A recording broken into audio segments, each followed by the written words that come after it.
बिल्कुल इसी तरीके से हमने लास्ट लेक्चर में टाइम और क्लॉक की नोशन को भी समझा था। हमने ये देखा था कि सीपीयू एग्जीक्यूशन टाइम किस तरीके से सीपीयू क्लॉक साइकिल और साइकिल टाइम में हम उसको रिप्रेजेंट कर सकते हैं, और साइकिल टाइम जो है वो हमारे पास कहाँ से आता है, दैट इज बेसिकली, और वो हमारे पास हमारे सीपीयू की फ्रीक्वेंसी से हमें मिलता है। फिर हमने देखा था सीपीयू एग्जीक्यूशन टाइम, इसी जो पुरानी नोशन है इसको एक और तरीके से भी रिप्रेजेंट किया जा सकता है, that is clock CPU clock cycles over clock rate exactly जैसे हमने आपसे भी डिस्कस किया कि clock rate is the frequency of the clock that is basically responsible for the whole operation in the computer। ठीक है जी, और फिर हमने आखिरी जो एक फार्मूला निकाला, that is seconds per program is equal to cycles per program, और फिर उससे हमने निकाला था सेकंड्स पर साइकिल। अब इस प्रिलिमिनरी नॉलेज के साथ हम आगे चलते हैं और कंप्यूटर परफॉर्मेंस के जो पैराडाइम है इसको एक्सप्लेन करते हुए समझते हैं। ठीक है जी, तो number of clock cycle is not same for each instruction. जैसा कि हमने देखा कि हर इंस्ट्रक्शन एक जैसे नंबर ऑफ क्लॉक साइकिल्स नहीं लेती। ठीक है, अल्टरनेटिव क्या है कि आपके पास जो है वो सीपीयू क्लॉक इज कि आप जो नंबर ऑफ इंस्ट्रक्शंस एग्जीक्यूटेड और इंस्ट्रक्शन काउंट जो है वो यूज करें। ठीक है जी, इंस्ट्रक्शन काउंट बताता है कि एक प्रोग्राम में इंस्ट्रक्शंस कितनी है, और उसके साथ जो सबसे इंपॉर्टेंट पैरामीटर है या जो हमारे पास पैराडाइम है उसको हम कहते हैं एवरेज क्लॉक पर इंस्ट्रक्शन। ठीक है जी, एवरेज क्लॉक पर इंस्ट्रक्शन या एवरेज साइकिल्स पर इंस्ट्रक्शन, इसको हम सीपीआई के नाम से भी डालते हैं। फॉर एग्जांपल जंप की इंस्ट्रक्शन अगर एक साइकिल लेती है और लोड वर्ड की इंस्ट्रक्शन 5 साइकिल लेती है। ठीक है जी, तो अब जैसे आप देख रहे हैं दोनों instruction number of clock cycles different है, सो आप जो है वो कोई एक नंबर जो है ना वो असूम नहीं कर सकते, या 5 या 1 असूम नहीं कर सकते। इसी तरीके से आर टाइप की इंस्ट्रक्शन 3 साइकिल्स रहती हैं, और स्टोर वर्ड की इंस्ट्रक्शन 4 साइकिल लेती है। तो हमें जो है वो एवरेज सीपीआई जो है ना वो निकाल के यूज करना पड़ता है। एवरेज साइकिल्स पर इंस्ट्रक्शन हम यूज करते हैं और उनकी बेस पे हम डिसीजन लेते हैं कि हमारा जो है वो सीपीयू का एग्जीक्यूशन टाइम कितना है। ठीक है जी, सो सीपीयू के क्लॉक साइकिल्स जो है वो फिर हम किस तरीके से निकालते हैं, क्यों हम निकालते हैं इंस्ट्रक्शंस काउंट की टोटल इंस्ट्रक्शंस कितनी हमारे पास एक प्रोग्राम में, और फिर उसके साथ हम मल्टीप्लाई करते थे CPI, that is average cycles पर इंस्ट्रक्शन। ठीक है जी, साइकिल पर इंस्ट्रक्शन क्लॉक पर इंस्ट्रक्शन इंटरचेंजेबली यूज होते हैं, दोनों एक ही बात है। मैं कंफर्टेबल जो साइकिल्स पर इंस्ट्रक्शन के साथ हूँ, तो इसलिए मैं इस नोशन को आगे यूज कर रहा हूँ। ठीक है जी, अगर सीपीयू टाइम की अगर आप बात करें तो सीपीयू टाइम जो है वो फिर आपके पास कैसे आता है, that is instruction count into CPI into clock cycle time. ठीक है जी, या इसको हम लिख सकते हैं instruction count into CPI over clock rate. ठीक है जी, सो तो बिल्कुल इसी तरीके से जैसे हमने ऊपर वाले फार्मूले में आई सी इंटू सी पी आई को प्लग इन किया, बिल्कुल हम सीपीयू एग्जीक्यूशन टाइम में भी उसी तरीके से नंबर ऑफ इंस्ट्रक्शन को प्लग इन कर सकते हैं, की जगह प्लग इन कर सकते हैं I C into C P I. Number of clock cycles की बजाय हम प्लग इन कर सकते हैं I C into C P आई। ठीक है जी, अब अगर हम एक प्रोग्राम में कितना टाइम लगता है सेकंड्स पर प्रोग्राम निकालना चाहते हैं, तो उसके लिए अब हमारे पास फॉर्मूला कुछ इस तरह से हो गया इंस्ट्रक्शंस पर प्रोग्राम, कि हमारे प्रोग्राम के अंदर कितनी इंस्ट्रक्शंस हैं। नंबर 2 हमें चाहिए होगा साइकिल्स पर इंस्ट्रक्शन। ठीक है जी, जिसको हम सीपीआई भी कहते हैं कि एक इंस्ट्रक्शन पर एवरेज साइकिल्स कितने लग रहे हैं। और नंबर 3 जो है वो सेकंड्स पर साइकिल, के एक साइकिल के अंदर कितने सेकंड्स। ठीक है जी, सो अब हम परफॉर्मेंस को मेजर करने के लिए जो पैरामीटर रखते हैं वो सीपीयू एग्जीक्यूशन टाइम है। ठीक है जी, या फिर वो क्लॉक साइकिल टाइम है, या वो इंस्ट्रक्शन काउंट है। ठीक है जी, तो किस चीज को बढ़ाने से या किस चीज के कम करने से क्या इम्पैक्ट पड़ेगा ओवरऑल परफॉर्मेंस पे। तो आए एक फॉर्मूले को हम देखते हैं, साइकिल्स पर इंस्ट्रक्शन भी हो सकते हैं। आए आप एक सिंपल से फॉर्मूले को देखते हैं। ये पीछे जो हम अगर प्रीवियस फॉर्मूले को ही देखें तो इसमें तीन चीजें आपको नजर आ रही हैं, इंस्ट्रक्शंस पर प्रोग्राम, साइकिल्स पर इंस्ट्रक्शन, सेकंड्स पर साइकिल। हमारा गोल क्या है कि हम सेकंड्स पर प्रोग्राम कम करें, परफॉर्मेंस तभी बेहतर होगी कि एक काम जल्दी हो जाए। तो उसके लिए क्या कर सकते हैं, हम इंस्ट्रक्शंस पर प्रोग्राम कम कर सकते हैं, साइकिल्स पर इंस्ट्रक्शन कम कर सकते हैं, सेकंड्स पर साइकिल कम कर सकते हैं। ठीक है जी, हर चीज को कम करने के अपने इम्पैक्ट्स हैं और उनकी वजह से क्या होता है ये हम डिटेल में आज डिस्कस कर रहे होंगे। हम सीपीयू एग्जीक्यूशन टाइम को देख सकते हैं क्लॉक साइकिल टाइम को देख सकते हैं कि उसकी वजह से क्या फ़र्क पड़ेगा, क्लॉक रेट भी उसे हम कहते हैं, इंस्ट्रक्शन काउंट से हमारे पास क्या फ़र्क पड़ता है, सीपीआई से क्या फ़र्क पड़ता है। सो एक एग्जांपल लेते हैं। इस एग्जांपल में अगर आप देखें तो हमारे पास क्या कहा गया है कि हमारे पास दो इम्प्लीमेंटेशन है। एक मशीन ए है और उसका क्लॉक साइकिल जो है वो 1 नैनो सेकेंड का, और सीपीआई जो है वो उसका 2 है। ठीक है जी, एक प्रोग्राम के लिए। उसी तरीके से दूसरी मशीन बी है और उसका जो है वो भी क्लॉक साइकिल जो है वो 2 नैनो सेकेंड का है, और सीपीआई जो है वो उसका क्या है हमारे पास 1.2 है। तो हमें पता करना है कि कौन सी मशीन बेहतर है, ठीक है जी, और दूसरी मशीन से वो कितनी बेहतर है।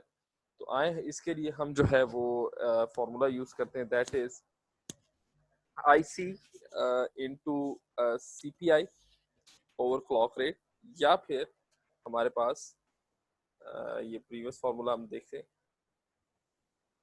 जी, I C into C P I into clock cycle time. IC क्योंकि प्रोग्राम एक है तो दोनों केसेस में इंस्ट्रक्शन काउंट तो सेम रहेगा, हम उसको कह दें that is I. Let's solve it. ठीक है, इसको सॉल्व करते हैं और किस तरीके से सॉल्व करते हैं, इसको सॉल्व करने के लिए हम जो है वो नोट पैड प्लस प्लस की खिदमत देते हैं, क्योंकि स्लाइड में ही सॉल्व करते हैं, आसान भी रहेगा। ठीक है, सो अब हम यहाँ पे देखते हैं पहली चीज के execution time E of machine A. ठीक है जी, E T of machine A. ठीक है, इसको हम क्या कह देते हैं, दैट इज इक्वल टू, हमारे पास क्या है, इंस्ट्रक्शन काउंट ए। ठीक है, इंस्ट्रक्शन काउंट क्योंकि प्रोग्राम एक है, जैसे कि हमने कहा कि I have two implementation of same instructions at architecture some program। ठीक है जी, और वो ए मशीन पे भी चल रहा है और वही प्रोग्राम जो हमारे पास सेम प्रोग्राम बी मशीन पे भी चल रहा है, तो इंस्ट्रक्शन काउंट दोनों केसेस में सेम होगा, तो हम इंस्ट्रक्शन काउंट को एज इट इज रखें। ठीक है जी, मशीन ए का सीपीआई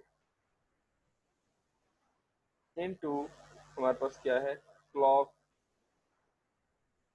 टाइम ऑफ ए, तो दैट बिकम कि हम कह सकते हैं आई सी कह देते हैं, I C into C P आई ए हमारे पास क्या है, दैट इज 2, और क्लॉक साइकिल टाइम के हमारे पास 1।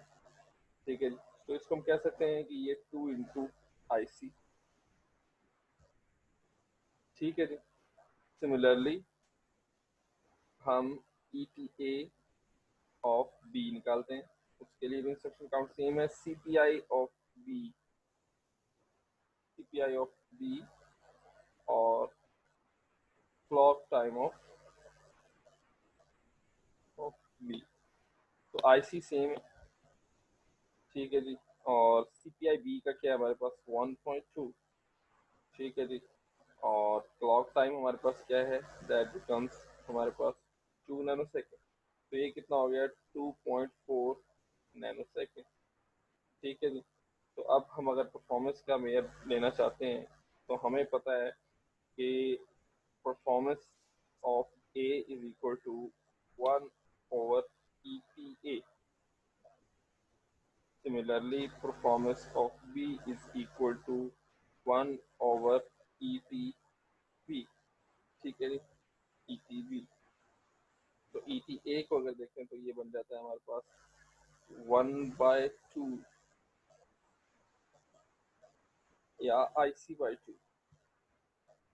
सिमिलरली इसको देखें तो ये क्या बन जाता है, IC/2.4, सॉरी 2.4 IC, 1/2 IC और 1/2.4 IC। ठीक है जी, अब हम चाहते हैं कि परफॉर्मेंस ऑफ, तो मैं थोड़ा सा एडजस्ट करना चाहूँगा। अब हम चाहते हैं performance of A over performance of B, तो 1/2 IC डिवाइडेड बाय 1/2.4 IC। ठीक है, तो इनको अगर हम करने तो ये IC नीचे वाले आईसी से कैंसिल हो जाता है इस वाले आईसी से, ठीक है जी। और ये क्योंकि ऑलरेडी रेसिप्रोकल है तो इनके रेसिप्रोकल से क्या हो जाएगा 2.4/2, it will become 1.2. So machine A is 1.2 times faster than machine A is 1.2 times faster than we can say is machine B, ठीक है।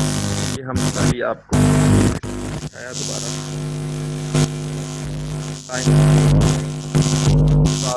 क्या है, that is instruction count into CPI A और clock time A। instruction count दोनों cases में same है क्योंकि हम सेम प्रोग्राम यूज कर रहे हैं, ठीक है जी। CPI डिफरेंट है, A की CPI 2 है और क्लॉक टाइम उसका क्या है आपके पास 1 नैनो सेकेंड। B की CPI 1.2 है लेकिन क्लॉक टाइम उसका क्या है 2 नैनो सेकेंड, ठीक है जी। सो IC इज इक्वल टू, अब ये हमने फॉर्मूला में प्लग इन कर दी वैल्यूज, ठीक है जी। तो हमें पता चल गया कि जो ETA क्या है, ETB क्या है, फिर हमें पता है कि परफॉर्मेंस ऑफ A क्या है 1/ETA, परफॉर्मेंस ऑफ B क्या है 1/ETB, ठीक है जी। ये हमने प्रीवियस फार्मूला से, मैं ये फार्मूला आपको दिखाता चलूं, इस फार्मूले से हमने इसको डिटरमिन किया है, ये फार्मूला, ठीक है जी, कि एक्स मशीन की परफॉर्मेंस क्या है 1/एग्जीक्यूशन टाइम ओवर एक्स, ठीक है जी। हैविंग सेड दैट, इस तरीके से हमने डिटरमिन किया कि एक मशीन दूसरी मशीन से कितनी बेहतर है और कितने टाइम्स वो उससे बेहतर परफॉर्म कर रही है, ठीक है जी। नेक्स्ट चलते हैं। तो अब सीपीयू को रिड्यूस करने के लिए, सॉरी, सीपीयू टाइम को या एग्जीक्यूशन टाइम को रिड्यूस करने के लिए हमें किन चीज़ों की जो है वो ज़रूरत है। हम क्या कर सकते हैं, इंस्ट्रक्शन काउंट को कम कर सकते हैं, सीपीआई को कम कर सकते हैं, क्लॉक टाइम को कम कर सकते हैं, या ऑपोजिटली हम कह सकते हैं क्लॉक की फ्रीक्वेंसी को बढ़ा सकते हैं क्योंकि दोनों का रेसिप्रोकल रिलेशन है। क्लॉक रेट को बढ़ाने से क्लॉक टाइम कम हो जाएगा, ठीक है जी। सो क्लॉक रेट को बढ़ा दें, आईसी को आप कम कर दें, या आप क्या कर दें, सीपीआई को कम कर दें, ठीक है जी। अच्छा जी, अब इंस्ट्रक्शन काउंट कम करने का मतलब क्या है कि आप आईएसए में चेंजेस करेंगे, इंस्ट्रक्शन सेट आर्किटेक्चर में चेंज करेंगे, ठीक है जी। और या फिर आप कंपाइलर टेक्नोलॉजी में चेंज करेंगे, ठीक है जी। या फिर आपको एल्गोरिदम में चेंजेस करनी पड़ेंगी, या लैंग्वेज की सिलेक्शन में चेंजेस करनी पड़ेंगी। बहुत बड़े बड़े पैरामीटर्स हैं अगर आप इंस्ट्रक्शन काउंट को चेंज करना चाहते हैं, यानी कि इतनी सारी चीज़ों को आपको देखना पड़ेगा, ठीक है जी। हो सकता है कि आप लैंग्वेज सिलेक्शन ऐसी करें उससे आपकी बाकी चीज़ें तो बेहतर हो जाए लेकिन नंबर ऑफ इंस्ट्रक्शंस बढ़ जाए, ठीक है जी। कंपाइलर जो है वो उस लैंग्वेज के नंबर ऑफ इंस्ट्रक्शंस बढ़ा सकता है। सो इंस्ट्रक्शन काउंट को रिड्यूस करना मेरे ख्याल से आउट ऑफ क्वेश्चन हो जाता है। दूसरा काम क्या कहते हैं, सीपीआई, ठीक है जी, कि आप सीपीआई कम कर दें, साइकिल्स पर इंस्ट्रक्शन कम कर दें। साइकिल पर इंस्ट्रक्शन करने का मतलब क्या है, तो आ, इसका मतलब क्या है कि हम जो है अपनी इंस्ट्रक्शन जो है उसको उसमें क्या कर दें, या तो पाइपलाइन लें, आपको हार्डवेयर में चेंजेस करनी पड़ेंगी। हार्डवेयर में चेंजेस करने के बाद आपके पास क्या होगा कि इंस्ट्रक्शन सेट में, आर्किटेक्चर में भी हो सकता है आपको चेंजेस करनी पड़ जाए। सो सीपीआई को भी रिड्यूस करना जो है वो भी एक मुश्किल काम है। अच्छा जी, रिड्यूस क्लॉक साइकिल टाइम या क्लॉक रेट, इसका मकसद क्या है, इसका मकसद क्या है कि आप जो है ना वो अपनी टेक्नोलॉजी, ट्रांजिस्टर टेक्नोलॉजी में चेंजेस करें, जो कि अभी तक होता है। इनिशियली जो आपको कैथोड रे ट्यूब्स थी वो काफ़ी कम स्पीड पे थी, फिर आपने क्या किया कि silicon based transistor semiconductor devices use करनी शुरू कर दी और उनकी क्लॉक स्पीड बहुत ज़्यादा है, ठीक है जी, क्लॉक रेट उनका बहुत ज़्यादा है, ठीक है जी। तो इसकी वजह से आप इंस्ट्रक्शन सेट आर्किटेक्चर में चेंजेस तो नहीं इतनी कर रहे होंगे, लेकिन ये आपकी इम्प्लीमेंटेशन पे डिपेंड कर रहा होगा कि किस किस्म की आप जो है ना वो टेक्नोलॉजी यूज करें। सो एनी केस आपके पास इंस्ट्रक्शन सेट काउंट आप रिड्यूस करके जो है वो अपनी परफॉर्मेंस बेहतर कर सकते हैं, सीपीआई को रिड्यूस करके अपनी परफॉर्मेंस बेहतर कर सकते हैं, या क्लॉक साइकिल टाइम को रिड्यूस करके अपनी परफॉर्मेंस बेहतर कर सकते हैं, ठीक है जी।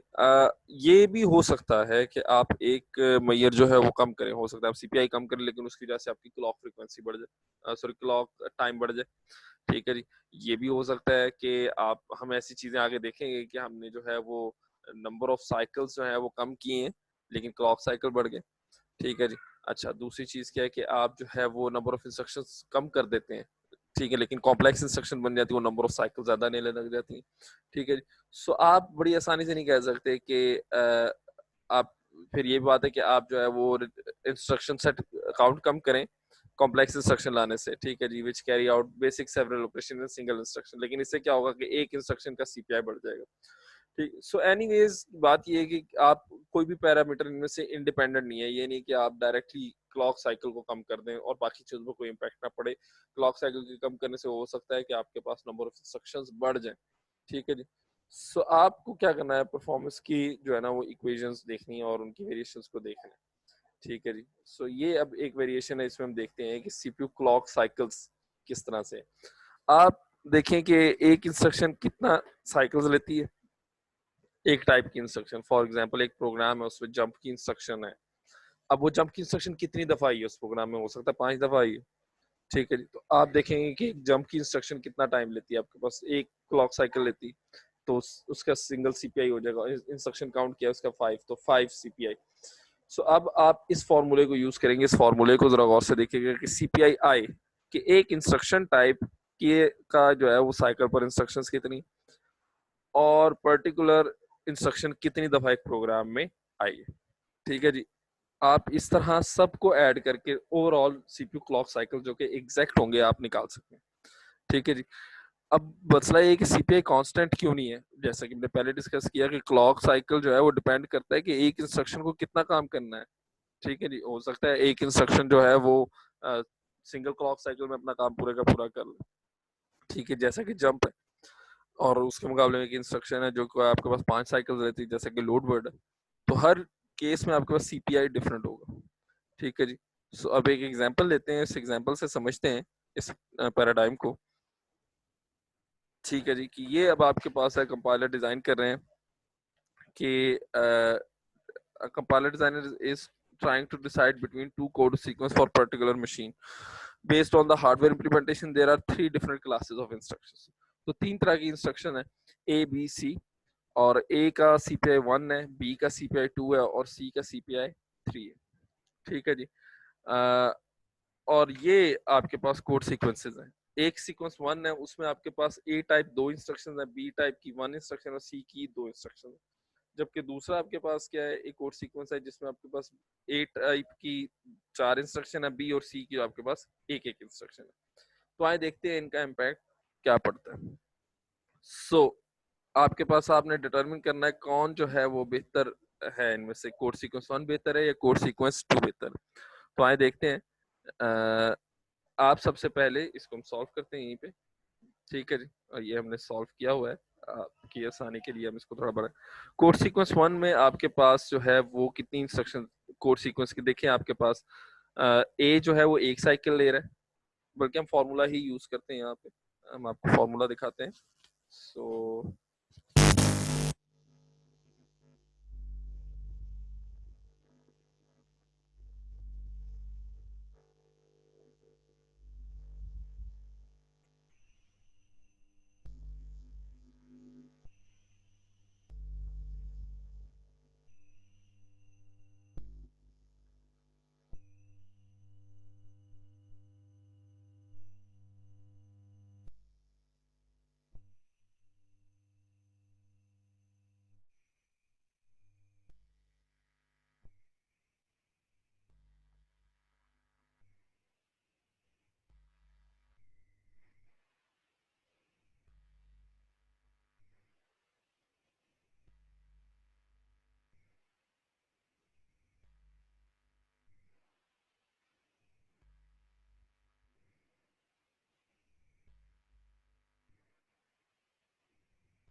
है क्या, परफॉर्मेंस बेसिकली है क्या और किस कंपेयर अब परफॉर्मेंस मेजर किससे करेंगे। ठीक है जी, फॉर एग्जांपल कि आप जो है वो दो गाड़ियां हैं उनकी जो है परफॉर्मेंस मेजर कैसे करेंगे। आपको कोई ना कोई स्टैंडर्ड रखना पड़ेगा कि यहाँ से यहाँ तक का एक डिस्टेंस है जो दोनों के लिए सेम है।